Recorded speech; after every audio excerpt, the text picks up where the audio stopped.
Hi friends, வணக்கம் and welcome to Latha's cooking corner. இன்னைக்கு என்னோட கிச்சன்ல கொத்தவரங்காய் பொரியல் எப்படி பண்றதுன்னு சொல்லி காமிக்கிறேன். பொரியல் மாதிரி பண்ணிக்கலாம் இல்ல கிரேவி மாதிரி பண்ணிக்கலாம். சப்பாத்திக்கு இல்ல சாதத்துக்கு தயிர் சாதத்துக்கு எல்லாம் ஆகும். இந்த மாதிரி சைஸ்ல நான் வெட்டி வச்சிருக்கேன் 1 கிலோ கொத்தவரங்காய். உங்களுக்கு எவ்வளவு தேவை வீட்டுக்கு அவ்வளவு அளவு எடுத்துக்கலாம். எந்த சைஸ் வேணுமோ அந்த சைஸ்ல நீங்க வெட்டி வச்சுக்கலாம்.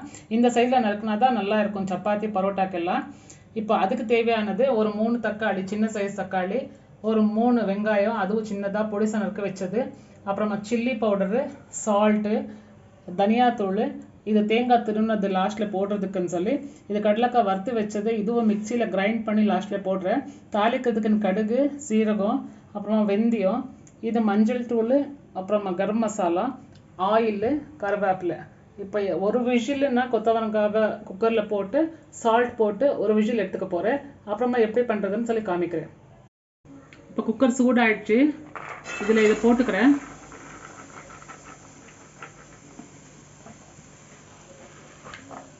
இப்போ இதில் ஒரு ஸ்பூனு சால்ட் போட்டு தண்ணி அது ஃபுல்லாக இது ஃபுல்லாக இது ஃபுல்லாக முழுங்கணும் அந்த மாதிரி.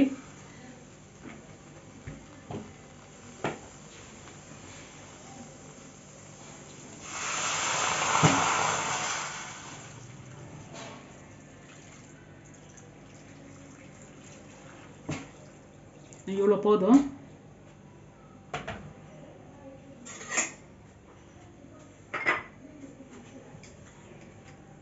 இது ஒரு ஸ்பூன் போட்டுக்கிறேன். ஒரு விசில் வச்சா போதும்.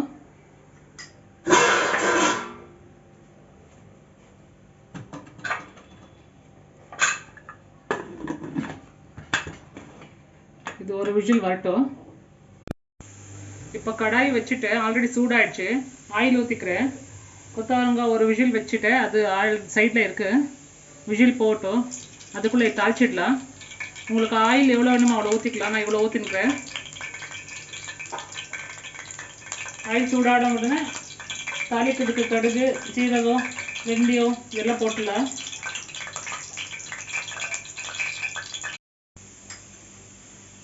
ஆயில் சூடாயிடுச்சு. கடுகு கொஞ்சோண்டு ஒரு அரை ஸ்பூனு, அது கொஞ்சம் வெடிச்ச உடனே வெந்தயம் அதோட கொஞ்சோண்டு தான் ஒரு அரை ஸ்பூனு, சீரகம் கூட அது அரை ஸ்பூன் தான். சீரகம் போட்டால் உடம்புக்கு நல்லது, அப்புறமா ஸ்மெல்லு நல்லா இருக்கும். இதெல்லாம் ஆயிடுச்சப்ப இது கருவேப்பிலை,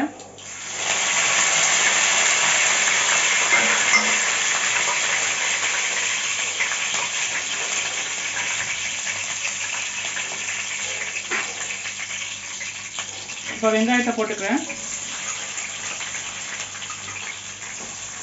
வெங்காயம் நல்லா கோல்டன் ப்ரௌனாக வாட்டும்.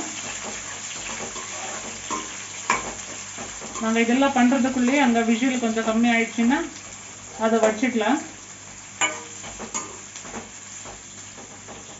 ஃப்ளேம் கொஞ்சம் ஹை பண்ணி விட்டுடுறேன். இந்த ஸ்டேஜுக்கு வந்தால் போதும். இப்போ தக்காளி போட்டுக்கலாம்.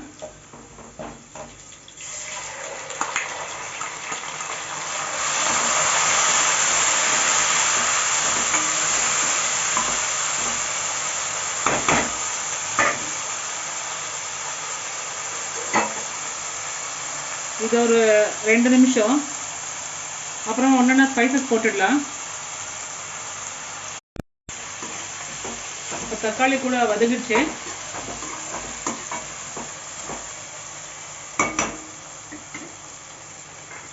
இப்போ கொஞ்சோண்டு மஞ்சள் ஒரு அரை ஸ்பூனு,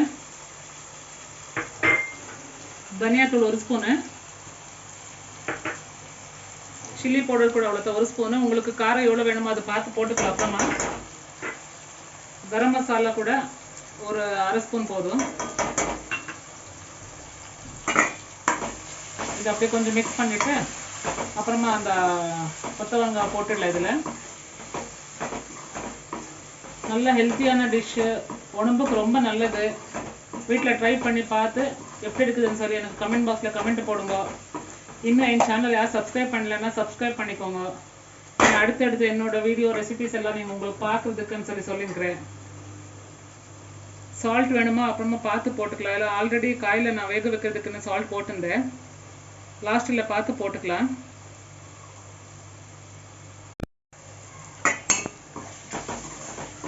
போதும். இப்போ இந்த ஸ்டேஜில் நான் கொத்தவரங்காய் அப்போ ஆல்ரெடி இதை வேக வச்சேன் இல்லையா, அதை வச்சுக்கிட்டு இப்போ அதுலேயே தண்ணி இருக்கும். தண்ணி எக்ஸ்ட்ரா ஆட் பண்ணணும்னு இல்லை. அதில் இருக்கிற தண்ணி ட்ரை ஆகிற வரைக்கும் அப்படியே ஃபுல்லாக ஆட் பண்ணி எடுக்கலாம்.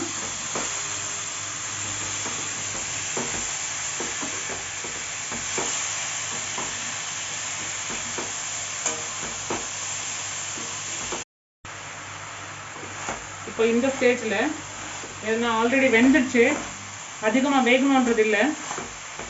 நான் அந்த கடலைக்கொட்டை வறுத்து வச்சேன் இல்லையா, அதை கிரைண்ட் பண்ணிக்கணும். இந்த மாதிரி அரைகுறையாக கிரைண்ட் பண்ணிக்கணும். ஃபுல்லாக பவுடர் மாதிரி பண்ணக்கூடாது. நான் வாயில் கிடைக்கிறதுக்கு ரொம்ப அந்த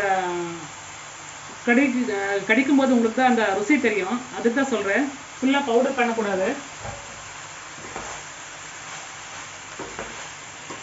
இதை ஃபுல்லாக மிக்ஸ் பண்ணிவிட்டு அப்புறமா தேங்காய் லாஸ்ட் ஆட் பண்ணிடலாம். ஒவ்வொருத்தர் ஒவ்வொரு மாதிரி பண்ணுறாங்க. நான் இப்படி பண்ணிக்கிறேன். நீங்கள் ட்ரை பண்ணி பார்த்து வேணும்னா, இல்லை நான் இந்த மாதிரி பண்ணுறேன் அப்படின்னு சொன்னால் அதுவும் கூட எனக்கு கமெண்ட்டில் போடுங்க, அதுவும் ட்ரை பண்ணுறேன். இப்போது தேங்காய் துருவி வச்சேன் இல்லையா, அந்த தேங்காய் ஃபுல்லாக போட்டுக்கலாம். உங்களுக்கு தேங்காய் அதிகமாக தேவை இருக்குன்னு எல்லாம் போட்டுக்கலாம். இல்லை அதிகமாக வேண்டான்னா வேண்டாம், போட்டால் நல்லா ருசியாக இருக்கும். உடம்புக்கு ரொம்ப நல்லது தான். பசங்களில் இந்த மாதிரி காய்ங்க சாப்பிட மாட்டாங்க. இந்த மாதிரி எல்லாம் நீங்கள் கலர்ஃபுல்லாக போட்டு பண்ணி கொடுத்தீங்கன்னா விருப்பப்பட்டு சாப்பிடுவாங்க. சப்பாத்திக்கு ரொம்ப நல்லா இருக்கும், சாதத்துக்கும் நல்லா இருக்கும். இது கிரேவி மாதிரி வேணும்னா இன்னும் கொஞ்சம் தண்ணி ஊற்றிக்கலாம்.